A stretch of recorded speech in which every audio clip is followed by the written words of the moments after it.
News. नमस्कार, मैं शालिनी और आप देख रहे हैं एमपी दर्पण न्यूज। चलिए बढ़ते हैं आज की बड़ी खबर की ओर। इंदौर ब्रेकिंग। राष्ट्रीय गीत वंदे मातरम विवाद पर पूर्व मंत्री उषा ठाकुर का बड़ा बयान। कांग्रेस मुस्लिम पार्षद रुबीना इकबाल खान के बयान पर भड़की उषा ठाकुर। इस देश में रहना होगा तो वंदे मातरम कहना होगा, जो नहीं कहेगा वंदे मातरम इस देश से उन्हें जाना होगा। ये इस्लामिक कंट्री नहीं हिंदुस्तान है। वंदे मातरम तो हर हाल में बोलना पड़ेगा। वंदे मातरम का अपमान राष्ट्रद्रोह है। ये दुर्भाग्य है, इस देश में रहने वाले कुछ ऐसे लोग हैं जिन्हें वंदे मातरम से ऐतराज है। खामेनेई की मौत पर छाती पीटने वाले इस देश में सबसे ज्यादा सुरक्षित और सबसे ज्यादा योजनाओं का फायदा उठा रहे हैं और उन्हें इस्लाम वंदे मातरम बोलने की इजाजत नहीं देता है। इस देश के लिए ये सबसे बड़ी चिंता की बात है। कांग्रेस के देश विरोधी मानसिकता है जो सबके सामने आया है। जनता इसका जवाब जरूर देगी। पूर्व मंत्री और बीजेपी विधायक उषा ठाकुर का प्रयागराज वायरल गर्ल पर बयान। ये लव जिहाद का एक बड़ा प्रकरण है। केरला फाइल 2 में भी सबने देखा है कि कैसे छोटी बच्चियों को बहकाकर और बरगलाकर उनको धर्मांतरण के लिए प्रेरित किया गया। इस उद्देश्य को लेकर कई राष्ट्रद्रोही ताकतें काम कर रही हैं। इंदौर में भी पूर्व पार्षद लव जिहाद फंडिंग में पकड़ाए थे। रुद्राक्ष की माला बेचने वाली बेटी पिछले सिंहस्थ में मिली थी। इस सिंहस्थ आते तक धर्मांतरित हो गई। धर्मांतरण ही राष्ट्रांतरण है, इसके पीछे भी बड़ी फंडिंग हुई होगी। Sarthak construction Indore 9826286968 colony development row house बंगले बनाना इंडस्ट्रियल गोडाउन एवं फ्लोर फिनिशिंग के लिए संपर्क करें। वंदे मातरम पे सियासी संग्राम चला।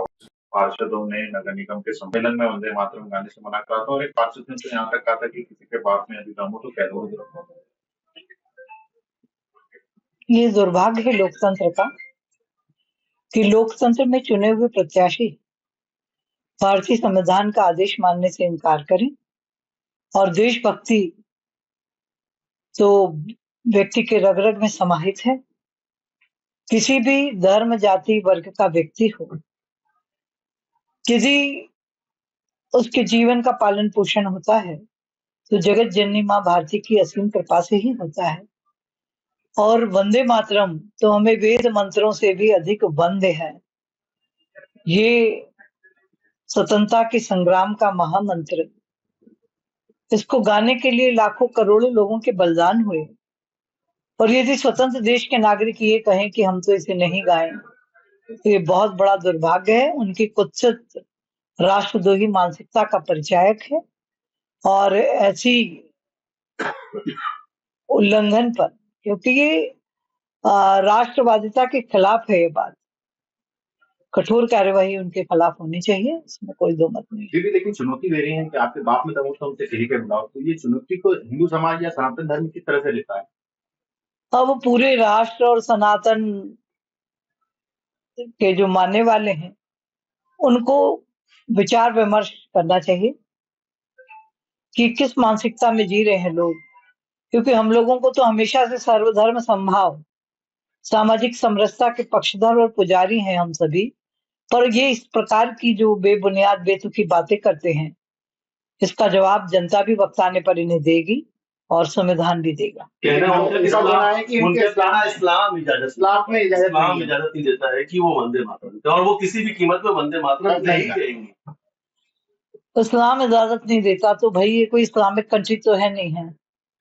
ये तो भारत स्वतंत्र एक देश है जो संविधान के सिद्धांतों पर चलता है और संविधान से ऊपर कोई नहीं होता। संविधान राष्ट्र की आत्मा है, उसकी आज्ञा का पालन हर नागरिक की अनिवार्य जिम्मेदारी है। लेकिन एक बात जो है उसने एक शब्द और बोला था कि हम जो है ये हमारी मिट्टी है, क्योंकि हमें यहाँ पर जाना जाता है, जहाँ भी खोदा जाएगा वहाँ हमारे ही अवशेष मिलेंगे, बाकियों के अवशेष तो गंगा में बहा दिए जाते हैं और वो अरब सागर में मिलते हैं।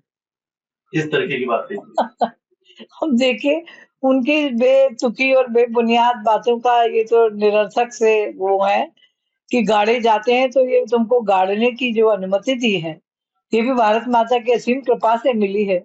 जिसकी गोद में आप समाहित होते हैं उसकी प्रार्थना करने से आपको परहेज है।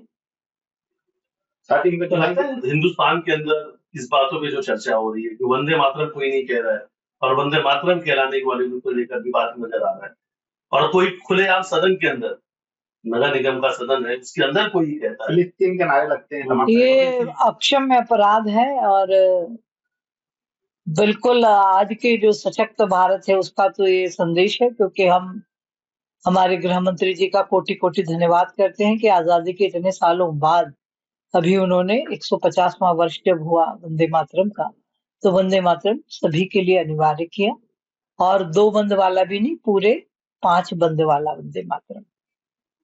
और जो इसे ना गाए तो बहुत एक कि वंदे मातरम भारत में रहना है तो वंदे मातरम गाना। जो नहीं कहते वो लेकिन अल्लाह किस श्रेणी में कहने का बात कर रहे किस श्रेणी का अपराध है, किस श्रेणी में आप देखते हैं? राष्ट्रद्रोही अल्लाह अकबर की भी बात कर रहे हैं, बोला अल्लाह अकबर आप बोलो तब हम वंदे मातरम कहेंगे। हाँ, उनसे सवाल जब कहा गया तो ये कहती कि आप अल्लाह अकबर बोले तो हम वंदे मातरम कहेंगे। अब ये तो एक नादानी भरे तर्क कुतर्क है, और वंदे मातरम तो सबके लिए अनिवार्य है, सबको गाना है। क्या भारत के लोगों को अगर अल्लाह वंदे मातरम गाना होगा या भारत से जाना होगा।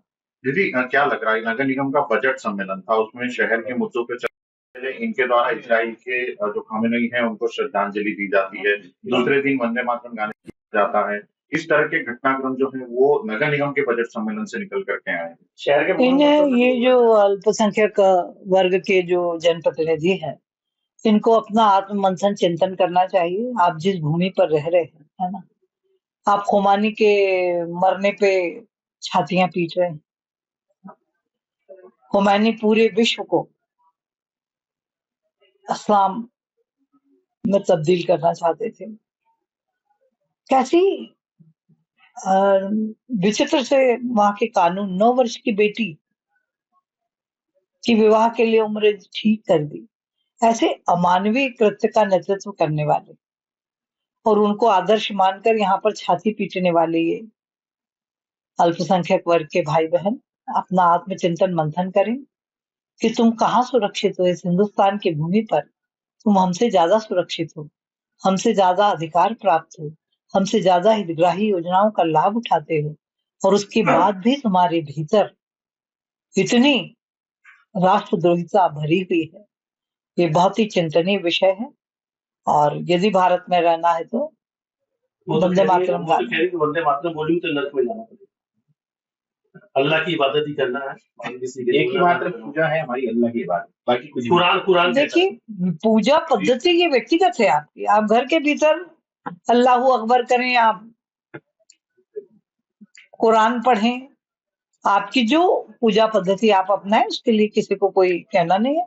हम हमारी पूजा पद्धति अपनाते हैं, आप अपनी अपनाएं, पर जब बात राष्ट्रवाद की हो, राष्ट्रीयता की हो, वो कानून सबके लिए एक जैसे हैं, चाहे वो हिंदू, मुस्लिम, सिख, ईसाई कोई भी। लेकिन दीदी सज्जन सिंह वर्मा का कहना है कि बीजेपी और आरएसएस वालों को भी वंदे मातरम नहीं आता है, जो पहले खुद वंदे मातरम करे उसके बाद दूसरे लोगों को करें।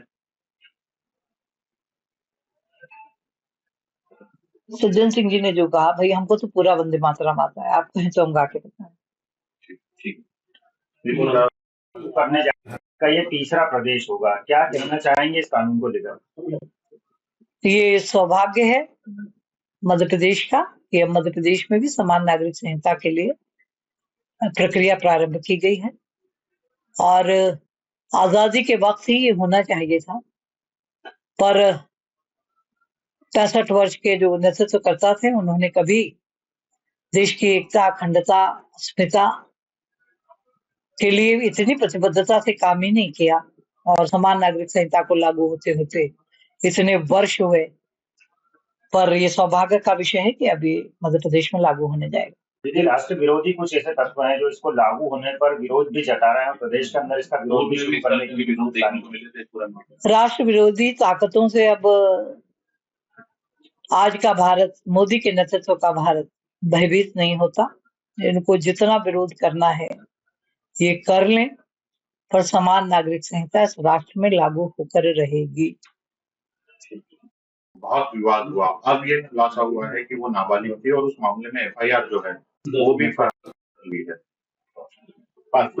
ये सचमुच लव जिहाद का एक बड़ा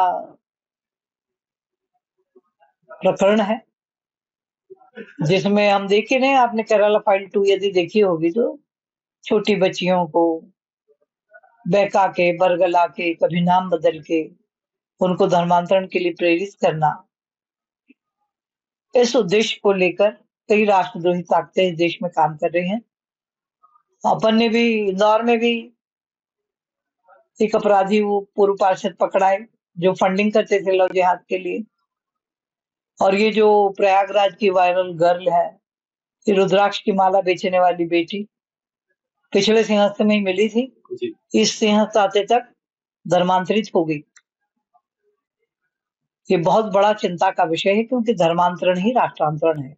इसलिए राष्ट्रद्रोही ताकतों से बचना होगा, अपनी बेटियों की रक्षा करनी होगी, उन्हें संस्कारों के प्रति सुदृढ़ करना होगा। इसके पीछे भी कोई बड़ी फंडिंग हुई होगी, लगता है आपको ऐसा?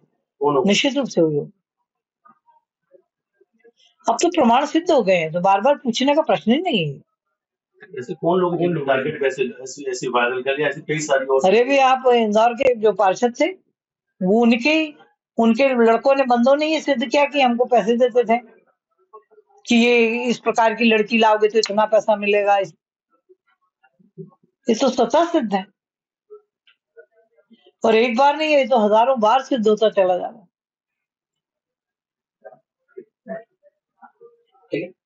यूजीसी खबरों में अब तक के लिए बस इतना ही। फिर होगी आपसे मुलाकात, तब तक के लिए नमस्कार और देखते रहिए एमपी दर्पण न्यूज। ऐसे ही लेटेस्ट अपडेट पाने के लिए हमारे चैनल को लाइक करें। अगर आप हमें फेसबुक, ट्विटर, इंस्टाग्राम के माध्यम से देख रहे हैं तो हमारे चैनल को फॉलो, कमेंट करना न भूलें। धन्यवाद।